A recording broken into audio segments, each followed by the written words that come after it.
Golden tile season is open, hallelujah. We're taking you guys out with us to show you how to catch them on jigs.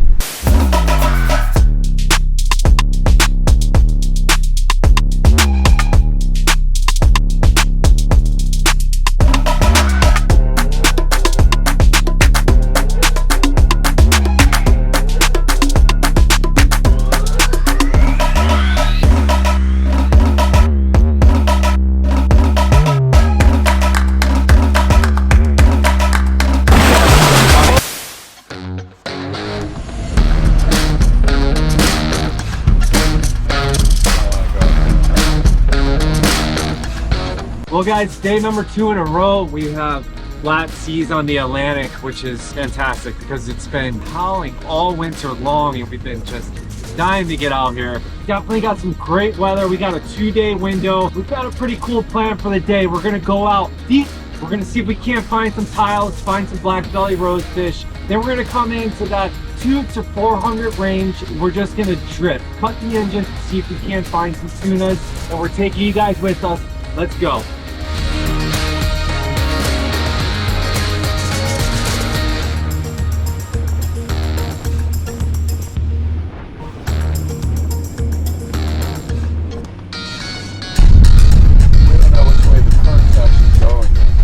What's going to happen is our jigs are going to end up over on the north side, on the port side of the boat, because the current's going to take them that way. We should fish over here. We should fish over here. We've got a lot of mid-water fish, guys. We're actually going east. When deep dropping for golden tiles using jigs in the South Atlantic, here's a few good things to know. First things first, jig selection. We generally don't leave the dock without having jigs ranging from 400 grams to 800 grams. As for assist hooks, single 6-0 assist hooks on the top and bottom is the way to go. Even though it may be flat and calm coming out the inlet, everything can change in deep water. You're battling the Gulf Stream and the wind in order to stay vertical and connected with the bottom. It's decent, but it's not. Double rosy? Maybe. It's more decent than average rosy. Than an average rosy. Yeah. It's more decent than an average rosy. More powerful than a average rosy. More decent your average colonoscopy. Yeah. You know, when you normally wake up from a colonoscopy, you really don't feel anything.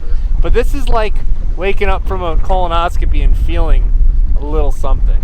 Here we are, coming up. We got a little something on the other end of the jig. Kind of an interesting day out here. Another day where the weather showed under 10 knots and 2-foot seas. And it's a bit more substantial than that. There's not much current. What we're dealing with is a northwest wind that's there's small white caps, so we're hitting 12 to 15 knots of breeze. So when we're compensating for the drift, all we're doing is bumping the boat in reverse, where the outboards are pointed towards the northwest and the bow is pointed towards the southeast here. We're bumping the boat in reverse really to stay over top of our jig. Our jig is maintaining contact with the bottom for as long as we want to keep it down there in 800 plus feet, which is incredible. So although this day looks pretty sporty, the conditions are great for jigging, which is awesome. I'm petitioning to push deeper. Next is line selection. You want to have as thin of diameter line as possible. Team Johnny Jigs and myself favor Daiwa J-Braid or Berkeley X9 20-pound test. The thin diameter line makes a difference in being able to stay vertical. 200 more feet maybe. I had my jig down on the bottom for 10 minutes, 15 minutes, which is pretty unheard of this deep.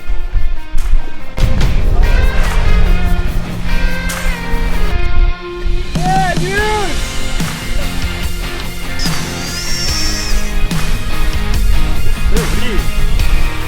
On the one drop, baby!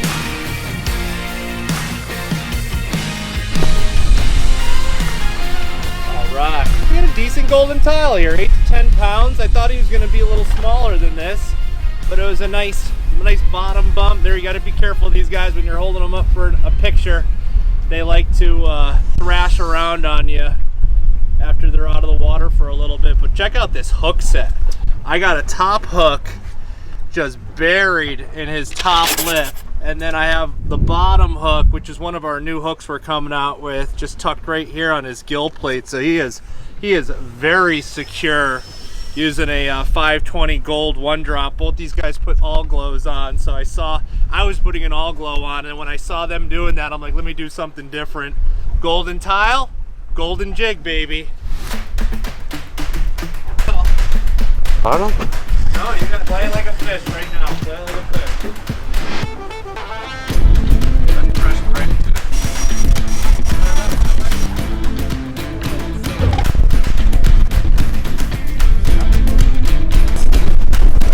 You want to eat that one? I'm loosening drag. Loosening the drag of my heart.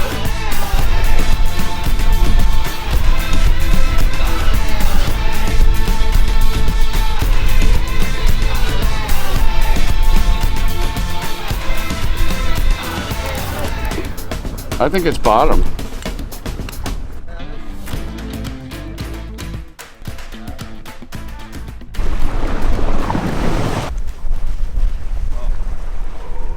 There's two things to think about this. Number one, the balloons obviously pollute the ocean. The fish eat them, they die. The second part is we see it and we think it's something good to go fish, and it never is. It's just balloons. But at least we can clean it up. Let's see what he's eating, guys. Oh, look at this, Chris. Oh, that's pretty cool. Let's see what's in his. Oh no, it's a wrap. Yeah, let me see your pliers. Check this out, guys. This is what the black belly's eating down there. So many fish in this ocean. Will's hooked up. That looks like a good one. I can't remember them all, but I can tell you the delicious ones, that's for sure. Rod selection is simple. Match the rod to the jig. You want to have a slow pitch jigging rod that is rated for a jig 400 to 800 grams. Ideally, the rod will load and fully unload when pitching a jig.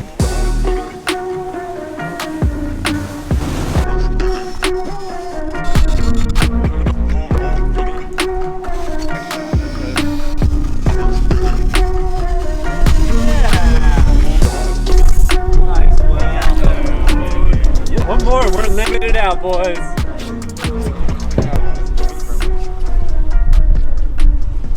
And I just had a tremendous weight on the line that you could see. It wasn't necessarily a big hit like a slam that they sometimes do. You could tell by the jerking on the way up that it was most likely a golden. It's not a giant one, but it's not a small one by any means. That'll eat very nicely. It's a pretty fish. And that's why we're out here. He's hooked on the inside of his mouth pretty good. That's why we're here. I am now Chris Doyle. Can't beat it, man. When you get an opportunity to get out on the ocean, you get away from all the traffic. Can you put it in neutral for me? Get an opportunity to get away from all the traffic and just the regular hustle and bustle of the day, and you get to be out in nature and you can smell that salt water. You're inhaling it all day, which is good for your respiratory system. Doesn't get any better than this. Ooh, I got his eyeball. Oh, I caught him looking. Pretty stiff wind coming out of the north, which is going to be pushing us south, but the current goes north, so we have to combat that. Back in the day, we used to use a lot of sea anchors. We used to throw the sea anchors out, and that would slow your drift down substantially. But since we've purchased a twin engine boat, you're able to actually just man the helm. So a lot of times I actually will put it single lever, so you can just move one lever instead of having to move both of them, which is easier whenever you're jigging.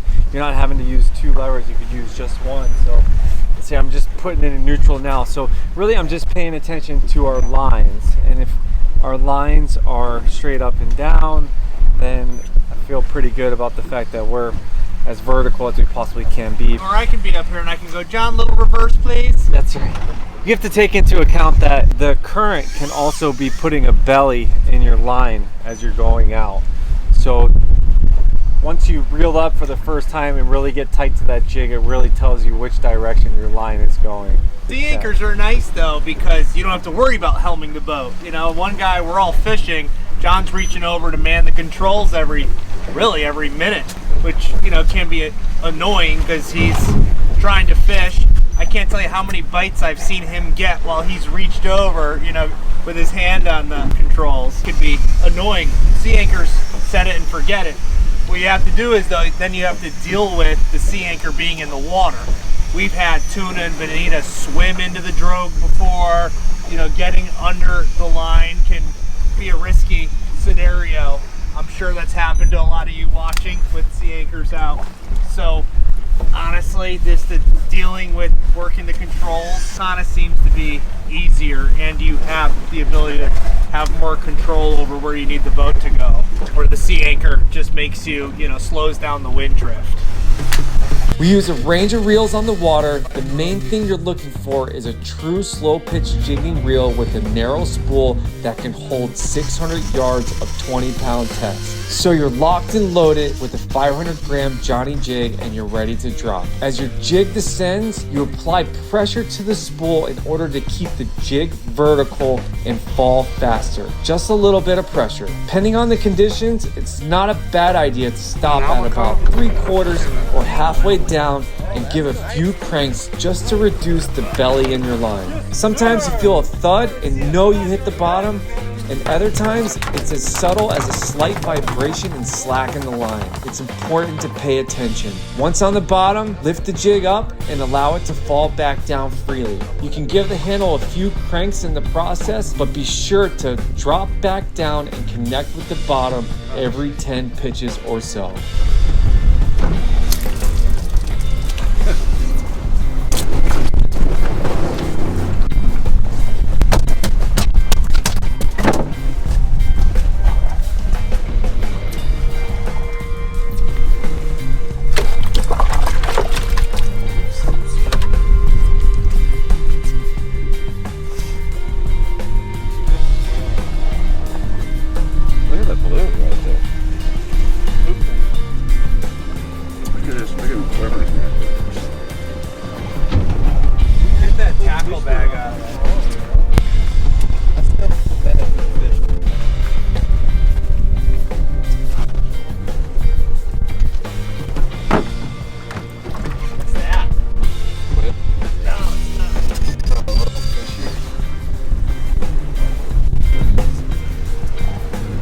Look at that.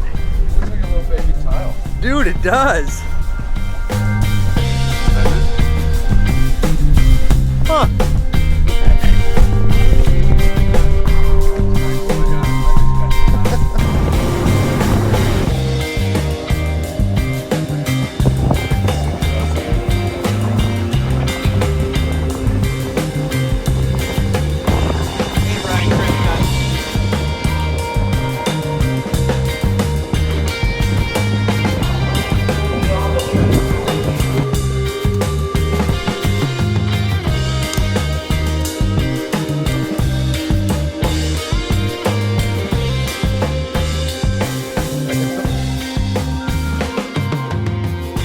Guys, fantastic day on the water. 2 golden tiles, nice blackfin tuna, bucket of black belly rosefish. We threw back way more than that. We probably caught 100 of them. But I'd like to show you guys what the flesh of a golden tile fish looks like. And I usually like to fold that fin over, hold it just like that, and then I'll come at an angle with my knife right across the head. There is some meat in the head of these fish right there. And then I turn my knife this way and just roll right down the spine. At some point, you'll be able to just kind of glide along there. This is a tough fish to fillet. Their flesh is a little like rubbery. It's like a grouper, you know, the meat is very soft. It's a delicious fish. It's a highly sought after fish. A lot of guys, this is their favorite fish to eat. Not my favorite, but a lot of people really love this fish. They do have a high spine down the middle. So kind of got to get over the top of it and go back down just a little bit. Otherwise you miss a lot of the meat.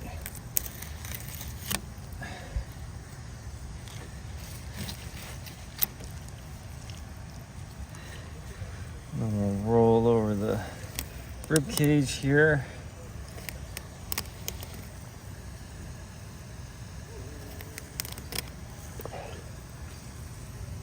Way over the other side of this guy. Let's see what we got.